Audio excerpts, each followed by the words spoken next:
প্রথমেই যুক্তরাজ্য সরকারের তীব্র সমালোচনা এবং নিন্দা জানাচ্ছি। পাশাপাশি আমরা আমাদের সরকারের কাছ থেকে একটু সত্য কথাগুলো শুনতে চাই, কারণ উপদেষ্টাদের মধ্যে আমাদের যিনি প্রেস সচিব আছেন তিনি প্রথমত একটা বিতর্ক শুরু করছেন। এমনকি সবচেয়ে আশ্চর্যজনক বিষয় হচ্ছে যে আমরা যতদূর জানি এই সফরটা হচ্ছে 4 দিনের সরকারি সফর, আমাদের রাষ্ট্রের পক্ষ থেকে এটা বলা হয়েছে। কিন্তু আপনি আশ্চর্য হবেন যে যুক্তরাজ্যে তিনি প্রবেশ করার পর আমাদের সেখানে থাকা গণমাধ্যমগুলো এবং বাংলাদেশ হাই কমিশন যে তথ্য দিয়েছে এটা তো আসলে ডক্টর মোহাম্মদ ইউনূসের এই সফরকে বিতর্কিতই করে ফেলল।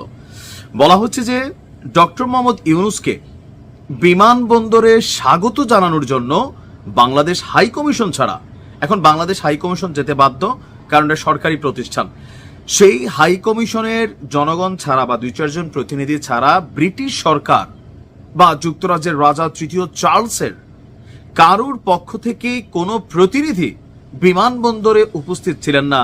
আমি আশ্চর্য হয়ে গেছি। সম্ভবত এইটা প্রথম সফর যখন বাংলাদেশের কোনো রাষ্ট্রপ্রধান কোনো দেশে গেলেন আর সেই দেশের কেউই, এবার হোক সে দেশের একজন মন্ত্রী প্রথম সারির, দ্বিতীয় সারির, অথবা কোনো এমপি, অথবা তাদের মন্ত্রণালয় থেকে কোনো সরকারি ব্যক্তিত্ব যারা বাংলাদেশের রাষ্ট্রপ্রধান ডক্টর মোহাম্মদ ইউনূসকে সেখানে রিসিভ করবেন, আমি আশ্চর্য হয়েছি। প্রথম হচ্ছে কোন রাষ্ট্রীয় অতিথি এলে তাকে অভ্যর্থনা জানাতে সেই রাষ্ট্রের প্রতিনিধি কেউ না কেউ উপস্থিত থাকেন, কিন্তু ডক্টর মোহাম্মদ ইউনূসের জন্য কেউ ছিলেন না। আর এটাতে স্পষ্ট একটা বার্তা হচ্ছে যে আমাদের সরকারকে বা সরকার প্রধানকে যুক্তরাজ্য জেনে বোঝে হোক বা ইচ্ছাকৃত হোক অথবা না বোঝে হোক, এটা কিন্তু অপমান করা হয়েছে, চরম অপমান।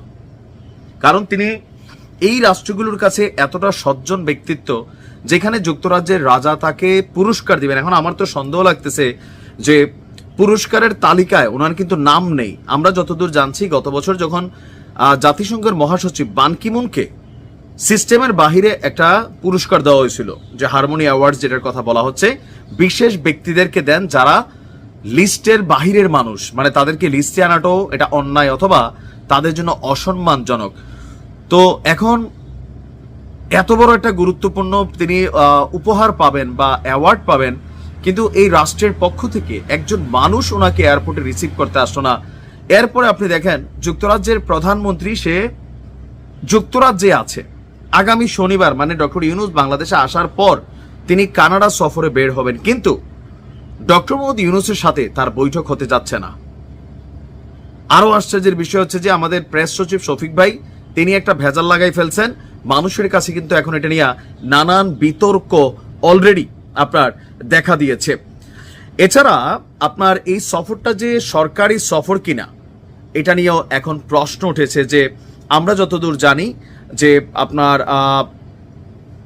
এই সফরটা সরকারি সফর, এখানে 2 রাষ্ট্রের মধ্যে দ্বিপক্ষীয় বৈঠক হওয়ার কথা ছিল, আরো অনেক বক্তব্য, কিন্তু এখন সবকিছু মিলিয়ে আমরা যতদূর বুঝতে পারছি যে কেন আসলে এই ধরনের অবস্থান, যেটা নিয়ে ডক্টর মোহাম্মদ ইউনূসকে আসলে কোন কারণে এই ধরনের অপমানমূলক অ্যাক্টিভিটিস যুক্তরাজ্য সরকার দিচ্ছে।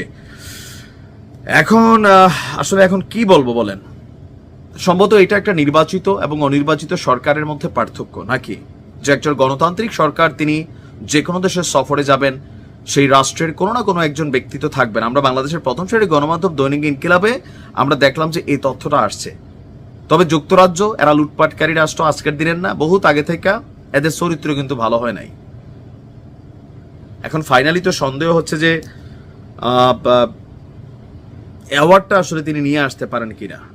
আবার বিএনপির পক্ষ থেকে দাবি করা হচ্ছে যে জনাব তারেক রহমানের সাথে দেখা করার জন্যই বহুত কষ্টটা সে টাইম টু মিলেয়া তিনি নাকি যুক্তরাজ্যে গেছেন দেখা করতে। ফজলুল করিম ভাই যিনি আছেন তিনি এই কথাগুলো বলছিলেন, আসলে কোনটা জানি না, তবে এখানে নানান বিতর্ক শুরু হয়ে গেছে। ভালো থাকুন।